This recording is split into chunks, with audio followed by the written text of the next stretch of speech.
Hey everybody, good to see you. I'm Joe Rosa, and I am the owner and creative director of Site 14, located here in North Canton. Um, I'm a graphic designer by trade, so there's a lot of things involved with that. We'll get into that a little bit later, exactly what it is that I do and how I do it and things like that. But I work primarily out of my home studio. All the work that I create, all the things that I do happen here.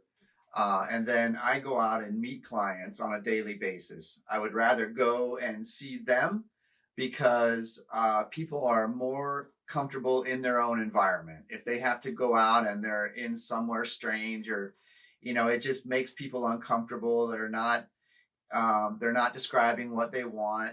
And it's just easier if I go to them like, I'm coming to your house or I'm going to your place of business. You're comfortable there, so you're more likely to tell me exactly what it is that you want. So I work here and then I go out and talk to all the clients. um, I started this career a long, long time ago. Was it my first career choice? No. I wanted to be an accountant of all things, not saying anything bad about accounting or anything like that. I still kind of like it. It's a numbers game and you play with people's money, and what's not to like about that? But I wanted to be an accountant, and I was going to the University of Akron to study as an accounting major. And right before I was going to graduate, I had a change of heart. I changed my mind. I officially dropped out of school, and that was not a good situation when I went home and told my parents that story. But we persevered. They're like, "Well, what are you going to do now?" And so I told them that, well, I'll get a job. And I did. I got a number of different kinds of jobs. I cut grass, I made signs, I did all kinds of things. But it was when I started to work at Goodyear Tire and Rubber that I think I found what I wanted to be. Thanks to my friend and my mentor. His name is John Saru. He kind of took me under his wing and gave me some guidance, gave me homework actually to try different things in the advertising world, laying out some newspaper ads and things like that. And it was him that told me, you've got an eye for this. You should really pursue it. So I did that. I went back to the University of Akron and took classes. At the time, it was called Commercial Art and Graphic Design, where I learned all kinds of different principles and how to use colors and text and type and things like that.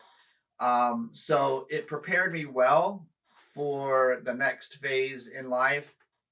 I went into the advertising department at Goodyear, but I wasn't doing typical advertising things. I would edit the vice presidents and the CEOs' videos that they presented, and I put together their slideshows for big conferences and things like that. So I wasn't designing ads and brochures and stuff, but I did gain some really good experience from what I was doing.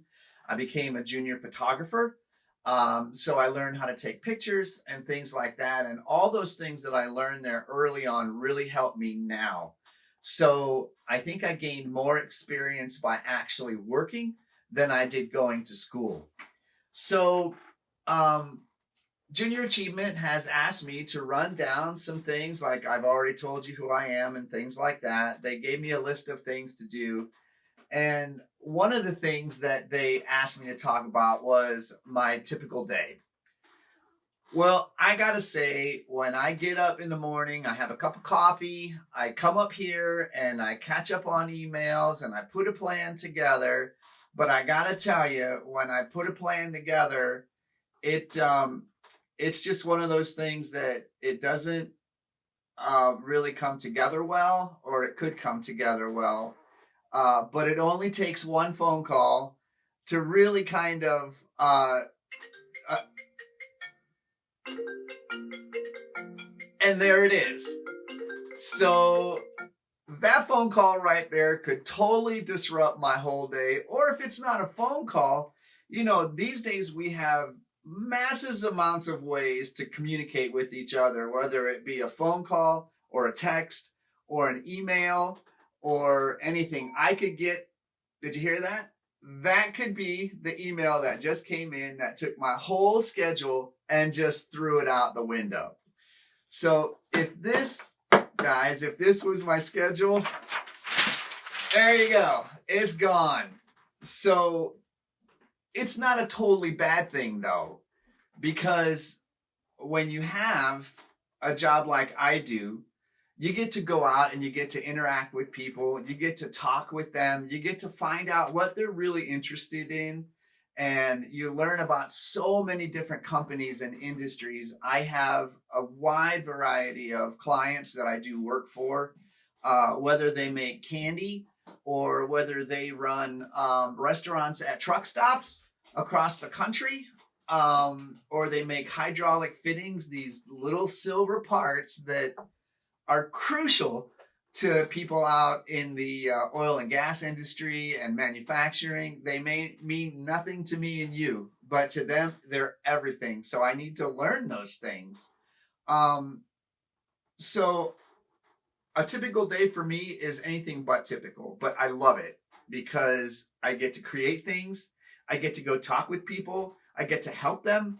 And I get to give them advice about marketing campaigns or social media campaigns.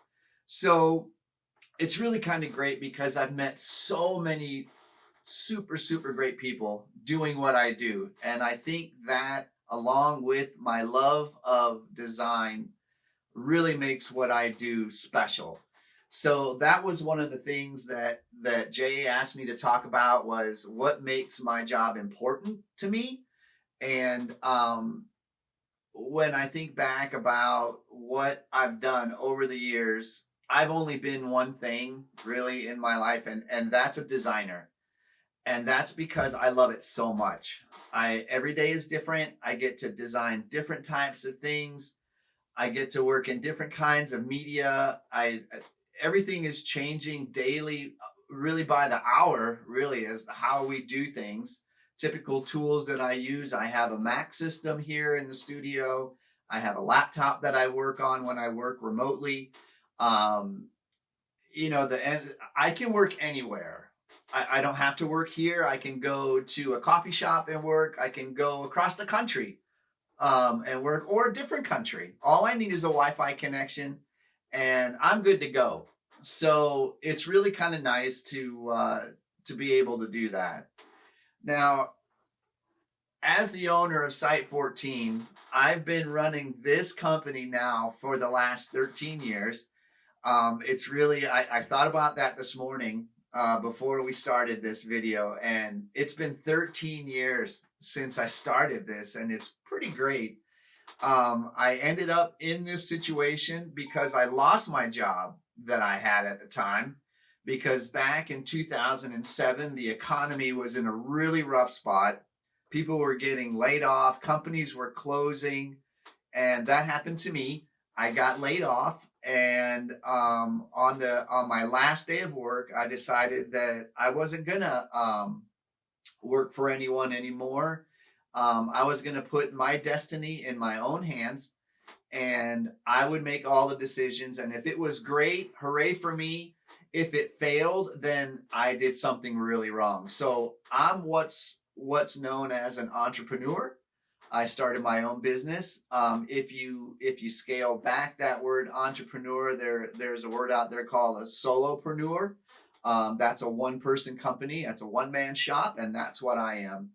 I have people that I can call and contract with to do work for me or with me.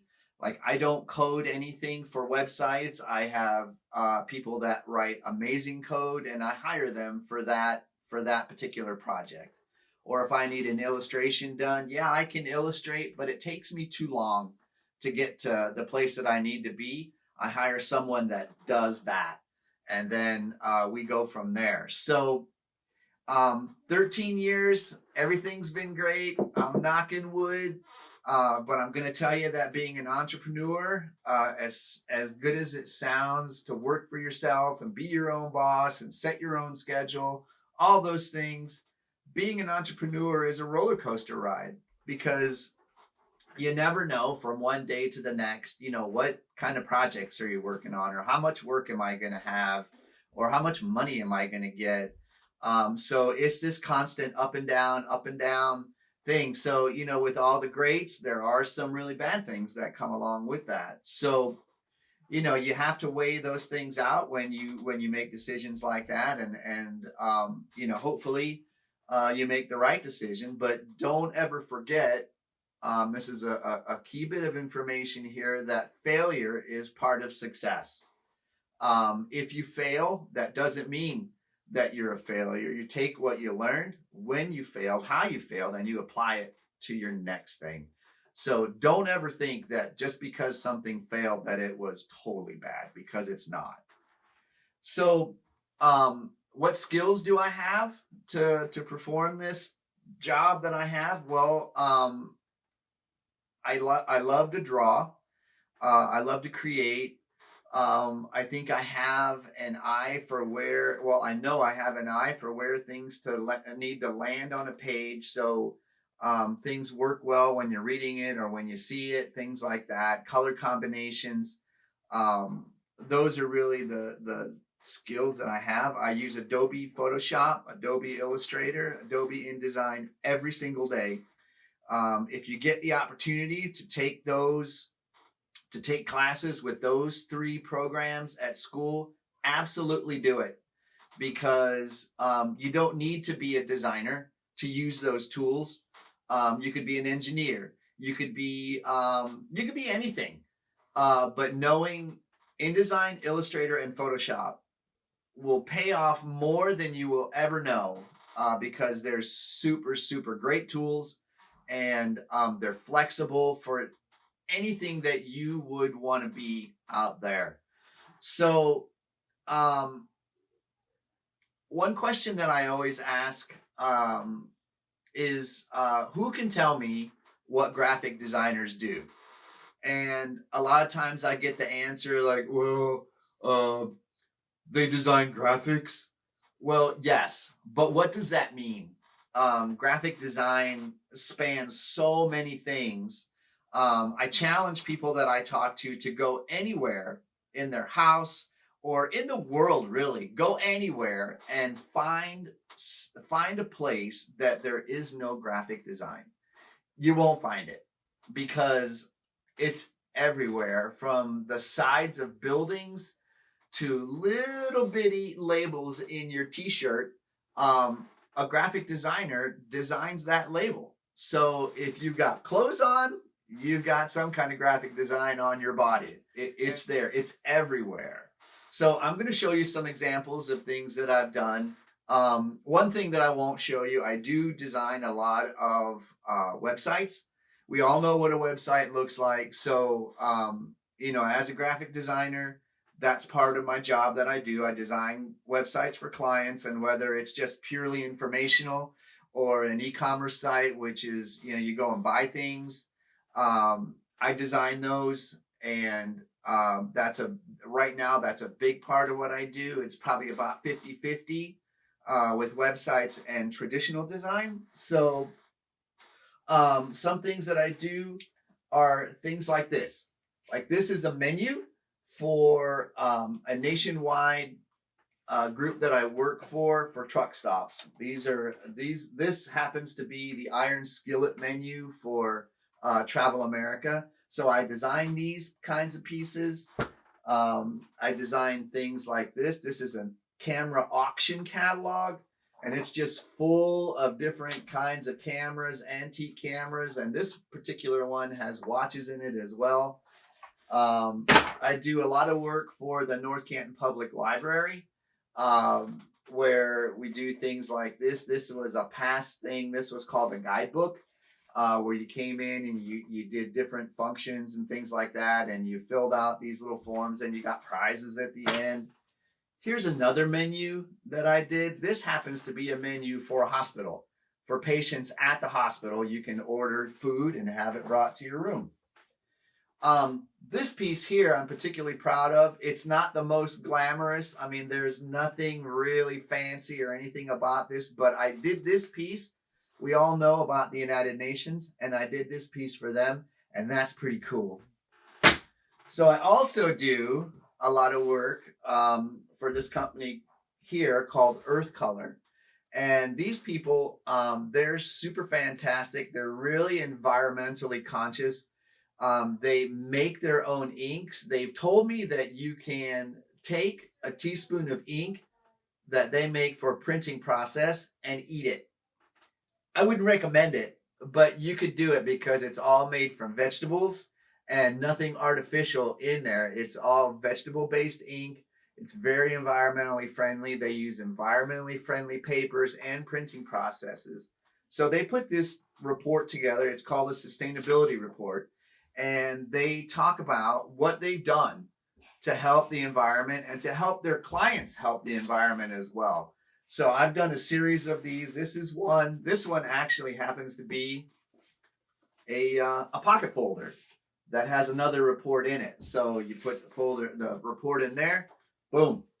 This is another one that I have done. So what I do with these is they give me all the information that needs to go in here. And trust me, it's a lot. And my job is to make this look pretty. That's what a designer does. Takes the ugly stuff like words and pictures and stuff and makes it pretty like this. Now, graphic design and things I do aren't just these types of printed things. I also do package design. So this is a bag that I designed for a client of mine that makes caramel corn. This is another package design I did for them for a popcorn they call sweet and salty. So it's not just flat things I design these kinds of things too. Did you hear my cats? The cats are they're crazy today. So, I think they're going a little stir crazy. But then I also design boxes. So it's a package design like this, but it's not a bag, it's a box. So other things that you do, like if you look around outside there's graphics on trucks, on boats, on planes, the jets that we ride on to go on vacation. Those are all graphics done by a graphic designer. Graphics are on ships. Graphics they're everywhere, guys. They're everywhere. You can even wear graphics. I designed this shirt for the North Canton Public Library, so it's not just printed on paper or on a bag or on a box, but it's things that you can wear. So that's why I challenge you when you go somewhere and you think I found a place that has no graphic design. Look at your shirt because there's a logo on it somewhere. There's something like, I'm going to show you this thing here on my shirt. This is a little red triangle. It's very small. It's such a small thing, but a designer that designed this shirt thought of that. So there are some cool things that you can do, like this project that I did. This is for a company called Onyx, and they are they're a provider for Google products. And we've designed this piece to send it out to different people. And it's a multifaceted piece is what this is called. So I'm going to turn this over so you can see. There's a big VIP pass that's connected with this. There's a letter from the president of the company. There's a business card in it. This thing is a really cool thing. It's a video player. You pull it out and you open it up. And you flip this lid open and your video would play in there. So these are all things that I design, gang. So you take it even further and then look, there's a journal in here. So we designed this and put the logo on there. Hold on, you go a little further and oh, look, you get a water bottle. So my client and I, when we were thinking about this project, we just talked for a very long time about what this box would look like. And that's called concepting or brainstorming or something like that. So we came up with ideas and really it's all just a matter of, well, what if we do this? Or what if we do this? And, you know, we check off the boxes and we say, yeah, that's a cool idea. Let's do it. So we did what's called a mock-up, a very rough representation of what this box would have been. And we put it together and went and showed the client. So they loved it. And we went further and put this whole thing together. So it's a lot, guys. Being a graphic designer has so many facets to it. But like I said earlier, I love it. I love doing it just because of the things that I showed you. It's not just printing something on paper. It's doing things all over. So one really important tool that I would like to share with you before I end this, there is a universal color system out there that graphic designers use, and it's called the Pantone matching system. And what that means is I design a piece, something here in North Canton, like let's say we're working on this bag. And this blue is a specific blue that I'm designing here in North Canton, but we're going to print these bags, let's just say in France. So I'm going to tell the printers over in France that that blue color is, it is Pantone number 295. So if I tell my French printer the blue is 295, that color is going to look exactly the same in France as it does here, because we have this.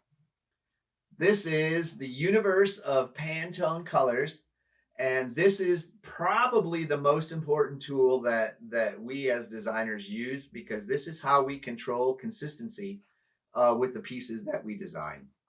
So I hope that watching this, it piques your interest in becoming a graphic designer. What can a graphic designer do other than this kind of thing? Well, you can go into gaming. You can design games. You can design game backgrounds, characters, all kinds of things like that. You can go into television. You can do all the graphics that you see. If you work for a news channel, you design all the graphics for that. You could go to a clothing company where you do this kind of stuff. Being a graphic designer is all kinds of things. You can go, every company needs a graphic designer. Now, whether or not they have a graphic designer on staff or not, that's a different story. You can work at an advertising agency, which is a collection of creative people like designers and copywriters who write all the text that goes into things that we design, photographers, things like that. Being a graphic designer doesn't just mean you design on paper. So I encourage you to take a look at it. The pay really depends on where you live. Like here in North Canton, I can make a fairly good amount of money. It's fair for where we're at, but if I were to move to Columbus or to Cincinnati or Atlanta, I would make way more money than I do here, because they're big cities. But the thing you gotta keep in mind is that when you live in a big city, things are way more expensive. Here, in North Canton, we're very average. So I make an average amount of money. But if you go to a big city, housing is more expensive, food is more expensive, entertainment, if you go out to eat, it's more expensive. So naturally you would make more money because of the rate of increases from big city to small city. So, if you start out as a graphic designer in our area, Akron, North Canton, Canton, you could expect to start out at about $45,000. And really incrementally go up as you gain experience to $60,000, $70,000. If you become a creative director who is like the boss of an ad agency, you could be making $100,000, $125,000. You go to a big city, and again, it just goes up. So it's a great job. I love it. I highly recommend you guys look into it if you're interested. Take a look and see. And that's about all I got. I got to get back to work because I don't know if you heard, but my email is dinging like crazy. So um, think about it. You know, the choice that you make today isn't the choice that you're going to necessarily be tied to 5 years from now or 10 years from now. But take a look at it because it is exciting and it is fun. So thanks for listening to me. I appreciate you guys being here and have a great day. Out.